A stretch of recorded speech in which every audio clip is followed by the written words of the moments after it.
Di sekitar lingkungan Anda pasti ada sekolah SD atau mungkin MI, yang saya tahu SD, yang melakukan sistem seleksi pada penerimaan siswa baru.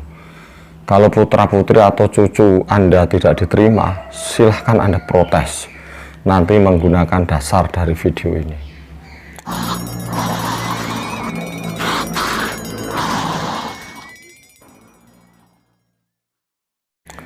Halo, kita ketemu lagi di Majelis Topeng. Kali ini pembahasannya agak menjengkelkan karena banyak sekolah SD yang melakukan seleksi penerimaan siswa baru, dan ini efeknya berhubungan dengan PAUD, pendidikan anak usia dini, yang mengajarkan calistung, baca, menulis, dan hitung.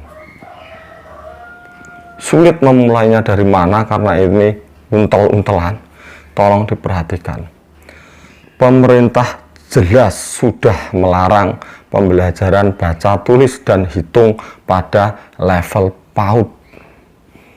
Ada peraturannya tahun 2020 yang peraturan pemerintah sama 2021 itu dari Kemendikbudristek. Cari sendiri kalau dianggap saya ngarang, lupa nomornya.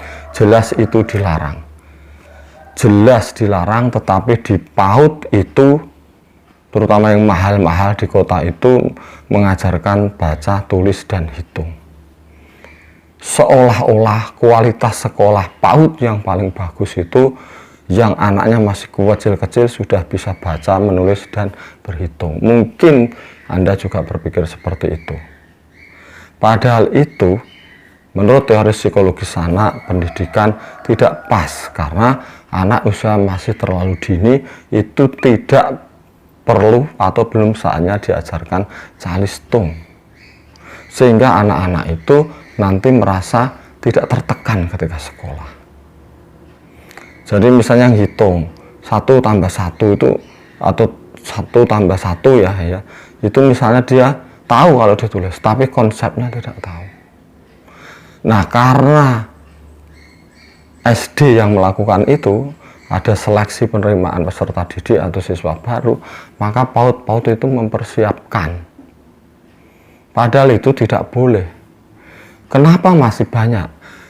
Apa kesalahan dari kepala sekolahnya atau yayasan kalau swasta, apa kepala dinas atau siapa? Jelas banyak peraturan pemerintah diinjak-injak. Peraturan Kementerian Pendidikan, Menteri Pendidikan dan Ristek diinjak-injak. Tidak ada tindakan apa-apa. Enak sekali sekolah itu melakukan seleksi, muridnya yang diterima yang pintar-pintar, nanti sekolahnya pintar, biayanya mahal, sekolahnya terus berjaya. Kalau di level SMP, SMA negeri kan ada zonasi, nah itu di zonasi aja semua sekolahan kalau modelnya seperti itu. Jadi peraturan dasarnya itu adalah anak-anak itu berhak menempuh pendidikan dasar, semuanya berhak. Banyak anak-anak yang usia SD itu belum PAUD misalnya. SD itu kan pendidikan dasar, semua anak berhak tanpa ada seleksi-seleksian. Justru yang diseleksi itu menganggapkan pembelajaran calistung, baca, tulis, hitung di PAUD. Guru PAUD entah kenapa mengajarkan itu, kepala PAUD, yayasan PAUD, tidak tahu saya. Itu dari atasnya Dirjen PAUD itu kan banyak melakukan itu, padahal seharusnya tidak begitu. Lah bagaimana nanti kalau masuk SD tidak bisa baca, tulis, dan itu? Memang tidak. Itu kira-kira ya gambarannya ada 2 minggu kayak ospek itu kalau dulu namanya, kalau di itu masa perkenalan lingkungan sekolah MPLS itu sekitar 2 minggu, itu sebutannya transisi PAUD SD. Memang anak-anaknya tidak bisa baca, tidak bisa tulis, kecuali anaknya super ya, itu urusan beda. Nah di situ ada pemerintah mengatur, sudah bagus itu aturannya. MPLS itu masa pengenalan lingkungan sekolah selama 2 minggu, itu dengan orang tua juga. Ya siswa dikumpulkan, anak-anak SD yang baru itu sama. Kemudian dibuat kesepakatan, yang diajarkan itu. Kesepakatannya misalnya kalau ada yang bicara, yang lainnya tidak oleh nerocos atau merebut waktu pembicaraan, ya harus saling menghormati, seperti itu. terus diajak berkeliling melihat sekolah, lingkungan. Oh, ini namanya. Jadi itu anaknya tidak bisa baca, tidak bisa tulis.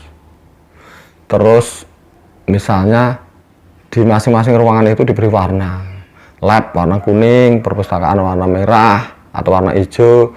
Kemudian misalnya ada kantin warna merah. Ayo kita cari yang pergi ke ruangan yang namanya yang warna hijau misalnya. Diajak ke warna hijau semua.